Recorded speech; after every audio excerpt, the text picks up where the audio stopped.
Hello friends, thanks for joining. Today we've got another battle of two different manufacturers. What we've got here are some Swiss brake vans and their nickname is Sputnik after the spaceship. The one on the right here is from Roco and the one on the left is from Liliput. And we're going to compare them like for like.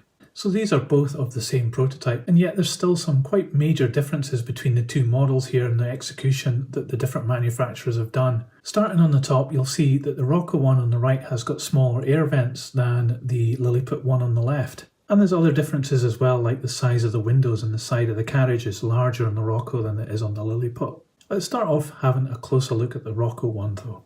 So both these models actually have really fine handrails moulded, and they're in this really delicate yellow plastic, and they're quite pliable plastic. I guess they have to be because they're so fine they need to be able to take a few bashes here. The platform on the Roco one is really quite good. It's got some really nice detail moulded in there of the wood effect, and it's got that little box there with a couple of transfers on it and some dust on this one. It is a second-hand model. The brake wheel here is very nicely moulded as well, and it's slightly pliable too.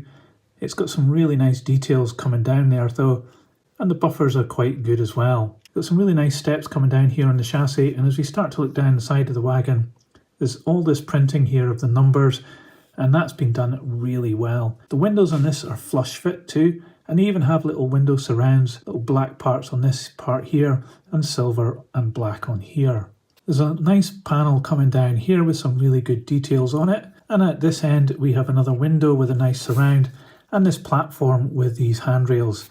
It's got a hole in the middle, and you can actually see the spring for the coupler, which, you know, when I move the coupler you can see that it does actually move there, so that's a bit of a disappointment. You can see that, but it's maybe prototypical, but it is different on the Liliput one, and we'll have a look at that in a moment. This buffer beam is quite plain, but it does have the same buffers as before, and this little bracket here for a lantern to go on. I think this might have actually broken off because I think it does come with one. This side of the wagon, very similar to the first, but we have a toilet area here with some vents above it, and we don't have that part hanging down on the chassis.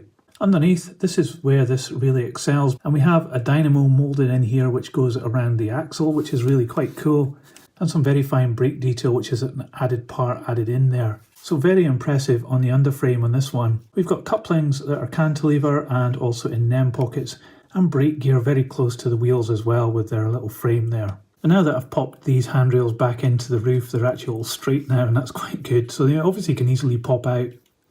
There's even a little light up there which has got a blob of white paint on. That's really quite nicely done too. So this is actually a very good model, and also it has pickup from these wheels. It can't actually see where it's picking up here, which is really quite cool, but it does have lighting inside here as well as a interior as well in light brown. So the Roco one does look very good. Let's have a look at the other one. A slight variation on this one is that the green is a bit darker here, but we do have very good printing as well on this one, and these handrails as well, which go into the roof. Again, we've got a brake wheel here, but it's not moulded quite as good as the Roco one. The flooring here does look like planking, but it doesn't have the texture like the other one does, and it has that big hole there. I'm not quite sure why that is. It's got that there. There doesn't seem to be any reason for it. And the windows don't have any surrounds either. This one doesn't have the silver or the bar going across, but on the other side we do have a representation of a toilet window with the vents above it, which are slightly different design to the earlier one. At the front we've got these bars coming out again, similar to the Roco one, but this is an open frame here. There's no panels over here at all, so you can very easily see the coupling, which doesn't have as much articulation as the Roco one. Underneath there is some planking moulded in here which the Roco one didn't have, but the actual detail is a lot cruder on this one as there's less of it. There's certainly no dynamo either, and these wheels do not pick up. This one's a bit rusty as well, but it is an old model. Even the brake gear isn't in line with the wheels, so this feels like a much worse model than the Roco one, but let's see what both of these two weigh. So the Roco wagon weighs 58 grams, and the Liliput a little lighter at 51 grams.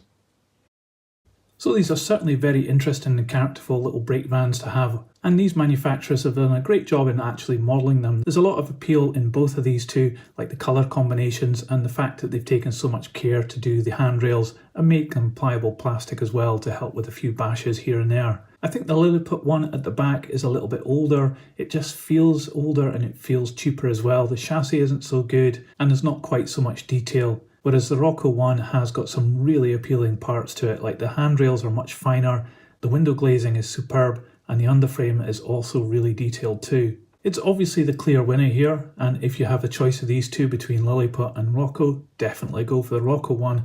But either of these brake vans would make for a really interesting addition to the end of your trains. So this kind of wagon is definitely one you should pick up. Maybe even if you don't model Swiss Railways, it'd still be quite interesting to have. And if you had a choice between the two and they were the same price, I would say go for the Roco one. It's probably even worth about £5 to £10 more, I think, on the detail and quality of what you're getting here over the Liliput one. So it's my winner today, but let me know in the comments below if you have a different view. If you prefer the Liliput one, let me know. I'd love to know. So I hope you liked this video. If you did, please give it a thumbs up. It really helps this channel grow.